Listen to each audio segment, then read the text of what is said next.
करेला हमसे हमारा पियाऊ के नाम जी।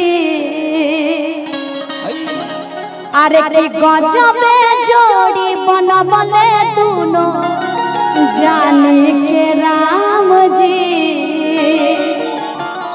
अरे की रोज प्यार करेले हमसे अरे परस नया तरह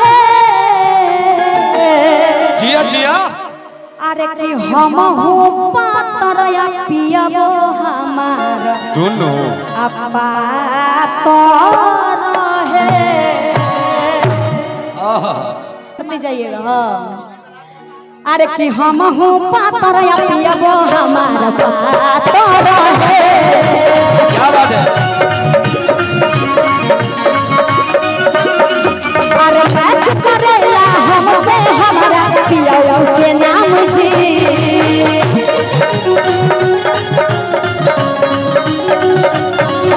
अब जो जोड़ी बनबले दोनों जाने के राम जी।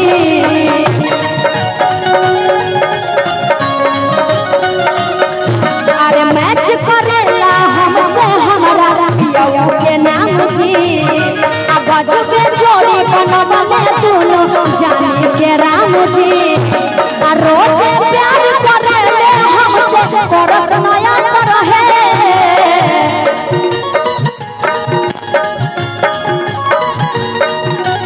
रोज प्यार करेले हमसे परस नया तरह हम हो पातर या पियबो हमार है।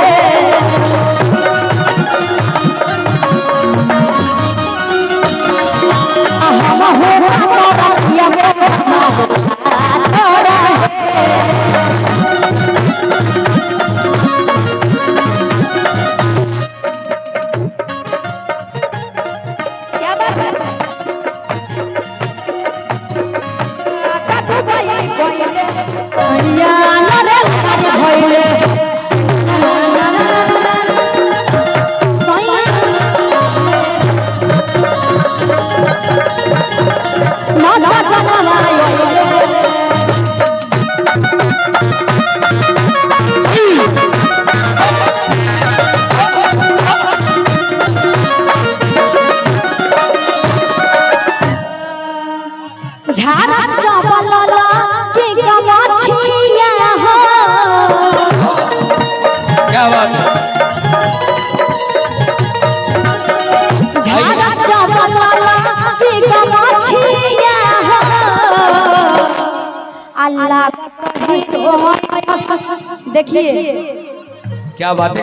मैं चाहूंगा एक बार आप देश बाबू के लिए एक बार आप धोष बाबू के लिए जोरदार ताली मैं चाहूंगा आप सबों की तरफ से हो। अवधेश जी फिर पधार चुके हैं गर्दा कलाकारों का जो सम्मान जिनकी तरफ से हो रहा है वो बिल्कुल काबिले तारीफ है। इन्होंने कलाकारों का जो सम्मान किया है मैं चाहूंगा जोरदार तालियों का प्यार आदरणीय अवधेश बाबू के लिए। आइए। अरे की झारा सजबलला के गमछिया हो। अल्लाह का सहीर ओइठा सा जामछिया जिया शेर। अरे कि मिलन जीवन साथी बड़ी आधार है। हम हो पातर या पियबो हमार पातर है। पातर जो आदमी रहता है उसको बड़ी फायदा है प्यार करने में, है ना जी? सही बात है ना। पत्रकार में अब मान के चलिए कि गले भी मिलना है पत्नी से पेट निकलल है पेटे बीच में एथी कर दिया। फिट रहना बहुत जरूरी है। अनुभव बोल रहे हैं आपका। आपको ज्यादा अनुभव होगा।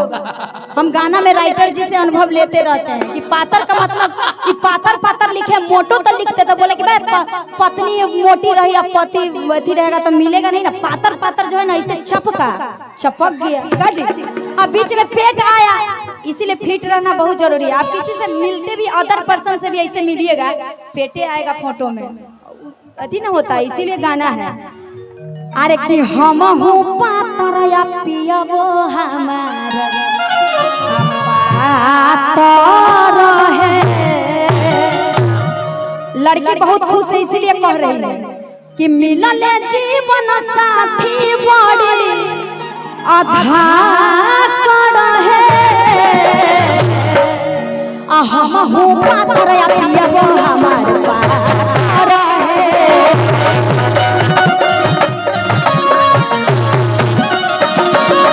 हम हो पातर पियबो हमार पातर है।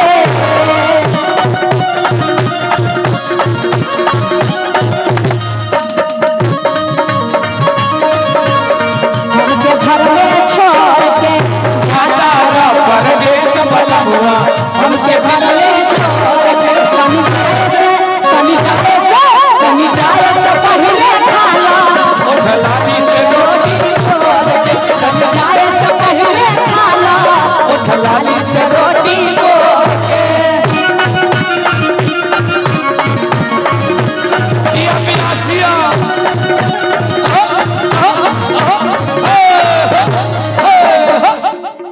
आइए आइए रोहन आइए फिर आ गए अवधेश हैं। बाबू से मिलिए। आइए अंतरा जी। जानते हैं अवधेश जी जी ये कार्यक्रम बड़ी लंबा चलने वाला है। जितना भीड़ है पक्का 10 कमरे बजे में तक भोर हो चलेगा। जाए। 10 बजे तक चलेगा। इनका कह दियो ना तनी एक सही रखेला आइए। खत्म हो जाते ना सब चलेगा अपन सही आइए, चलेगा।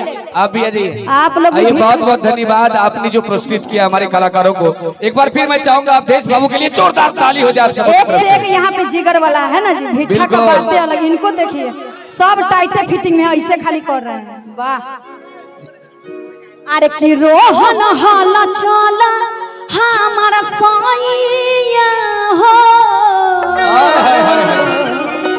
आ हंसेला तो मिटे आ दुख बलैया हो। आप अच्छा आपकी शादी हो गई है आपसे हमारी- तो हाँ? आपकी पत्नी आपके पेट निकलल है। पत्नी थोड़ा नाराज रहती हो। शादी हुई है शादी हुई है हाँ। 5 साल हो गए जब से हुई है ससुरा जिंदगी तहस नहस है। बच्चा उच्चा नहीं हुआ। तहस नहस है पेट क्योंकि कम सुनिए सब हो जाएगा। कि मांग भरने की सजा मैं अभी तक पा रहा हूँ हाँ? कि मांग भरने की सजा मैं अभी तक पा रहा हूँ अंतरा जी। क्या है? और बीवी की मांगे पूर्ति करते करते माइक पकड़ के खा रहा हूँ अच्छा कि मांग भरने की सजा मैं अभी तक पा रहा हूँ और बीबी की मांगे पूर्ति करते करते माइक पकड़ के खा रहा हूँ। क्योंकि मेरी बीबी है चंद्रमुखी तो मैं हूँ सूरजमुखी। वो हमसे दुखी हम उससे दुखी। ससुरी जाके किसी दिन डूब जा गांधी से तुम्हें हम भी सुखी। बाल बच्चा इसीलिए तो नहीं हो रहा है। 4 गो है और सब कैसे हो गया? जब इतना झगड़ा रहता है तो पड़ोसी का कृपा होगा का? सिर्फ दिन में जब नहीं अच्छा सुनिए सुनिए ना ज्यादा औरत से बात करती है कि रात में मतलब रात में एक जन्म भेल रहे हाँ। रात में महसूस भेल तो तो दिन भर मतलब रात भर रहते हैं बाहर तो पड़ोसी का ना कृपा है जी 4 गो हो गया। सुनिए। बात सही है ना? वाह सुनिए। जियो शेर। कभी कभी पड़ोसी के भी प्रोडक्शन में अपना प्रोडक्शन रहता है। आगे मैया आइए आइए एक बार जोरदार ताली हो जाए अंतरा जी के लिए। मैं चाहूंगा आगाजी शाम ये कार्यक्रम बिल्कुल आप सबों के देखिए लिए। ये सभी आई हुई है के दादा 1 2 3 ये रोशनी 4 और 5। छाया जी वाह। अच्छा अंतरा जी आए? आप तो मास्टर भी हैं कहाँ मास्टर है हम? तो फिर ये क्या पढ़ाई? ये दादा बाकी तक कॉमेडी है तो मास्टर है तो। अरे देखिए एक बार वो भी होना चाहिए। जानते हैं ये बहुत बढ़िया कमर हिलाती है बहुत बढ़िया। इनका कमर का आप दीवाना नहीं हो गए तो जो कहिए से सो हो जाओ। कमर जो आप ऐसे वाला जो मारती है ना बाप ऐसे ऐसे करते चल जाए उधर ठीक ना। स्प्रिंग हो कमर में का अंदर में लगा है पता नहीं कौन सा चक्की कांटा खातिर लच लच करता है। अभी गुंजन जी भी आए हैं उनके साथ होगा जब धनकुट्टी का मशीन न उसमें आपका कमर जो है ना एकदम पिसा जाएगा। आशीर्वाद उसी में हो। ऐसे ऐसे चलाना है ठीक ना। हमको उतना नहीं होता है इन्हीं लोग का देख के थोड़ा बहुत प्रैक्टिस करते हैं। अभी आप दोनों आई है ना चांदनी और छाया जी गर्दा मच जाएगा। और आपका नाम? बाप रे निशो जी आप कौन सा आटा खाती हैं? आशीर्वाद भोग माई कह रही है कौन बाबा है? रामदेव बाबा के आटा खाती हैं। कौन बाबा का? रामदेव बाबा जी का आटा खाती हैं। ललका लंगोटा होता है। और सो आपका याद नाम? रखिए। आपका? पूजा मिश्रा। खुश रहिए आप। अभी मजा सबको दीजिएगा अपना डांस के माध्यम से। आपका?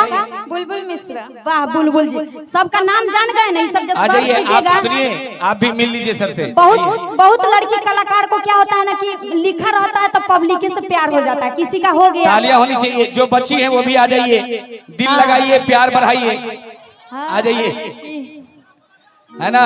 अरे कि रोहन हाला चाला। आप अपना कमर का प्रदर्शन यहाँ दिखाइएगा, ठीक ना? देखिएगा आपका कितना दीवाना हो जाए। अरे कि रोहन हाला चाला हमारा सोनिया हो हसेल तो मिटे दुख बलैया हो अंतरा के दिल के हुए अल्लाह तो रहे। इनको आप अपना कमर का दीवाना कर दीजिए। अभी हम फास्ट गाएंगे। हम हो पातर या पियबो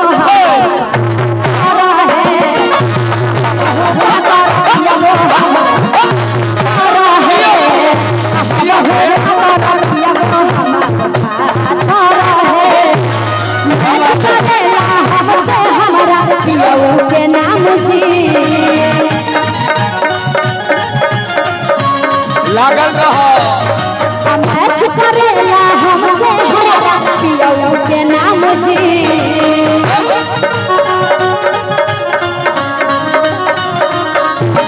गजबे जोड़ी बनवले दोनों जानी के राम जी।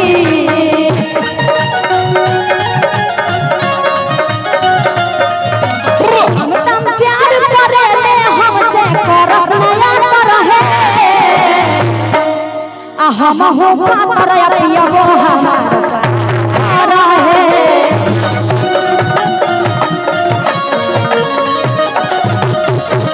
हम हो पातर पियबो हमार पातर।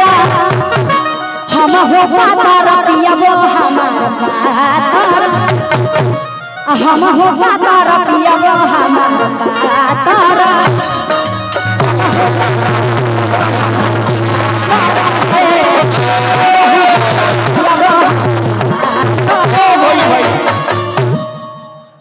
जी आइए, छोटे अवधेश बाबू की तरफ से 1001 रुपए का पुरस्कार, बहुत बहुत धन्यवाद। एक बार मैं चाहूंगा छोटे अवधेश बाबू के लिए जोरदार तालियां हो जाए आप सबों की तरफ से।